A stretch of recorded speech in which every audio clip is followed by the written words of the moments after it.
Hi friends, ఇది నా first travel video. అందుకే కొంచెం బాగా రాలేదు, బట్ ఇంకా ఇంప్రూవ్ చేస్తాను వీటిని. నేను మచిలీపట్నం నుంచి స్టార్ట్ అయ్యి ఏపీ మొత్తం వెళ్దాం అనుకుంటున్నాను. అయితే నేను ప్రజెంట్ భీమవరం వెళ్తున్నాను. మచిలీపట్నం నుంచి భీమవరం వచ్చిన తర్వాత మధ్యాహ్నం అయింది. సీతయ్య పలావ్ సెంటర్ దగ్గర ఒక పలావ్ ఆర్డర్ పెట్టాను. రైస్ అండ్ కర్రీతో ఇచ్చాడు, గ్రేవీ కర్రీతో. ఫుడ్ అయితే యావరేజ్గా ఉంది, పెద్ద బాగా అన్నట్లేదు. తర్వాత మేము పాలకొల్లు వచ్చాను. పాలకొల్లు నుంచి ఇటు ఒక 15 కిలోమీటర్ బయటకు వచ్చాను నేను. ఇక్కడ రెస్టారెంట్ ఇక్కడ హలీం బాగుంటుంది అంటే నేను వచ్చేసరికి హలీం అయిపోయింది. బట్ కాకపోతే డిసప్పాయింట్ అవ్వకుండా అలాగే కొంచెం ఎదరికి వెళ్ళి ఒక జ్యూస్ తాగి బయటకు వచ్చేసాను.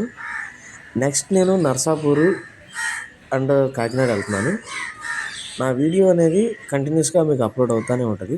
కాకపోతే కొంచెం డిలే అవ్వచ్చు, ట్రావెలింగ్లో ఉన్నాను కాబట్టి. నేను మార్కెట్ ఫీల్డ్లో ఉండటం వల్ల కొన్ని ప్లేసులు విజిట్ చేయకపోవచ్చు. బట్ కాకపోతే ఏంటంటే ఖచ్చితంగా మ్యాక్సిమం మీకు అప్లోడ్ చేస్తాను.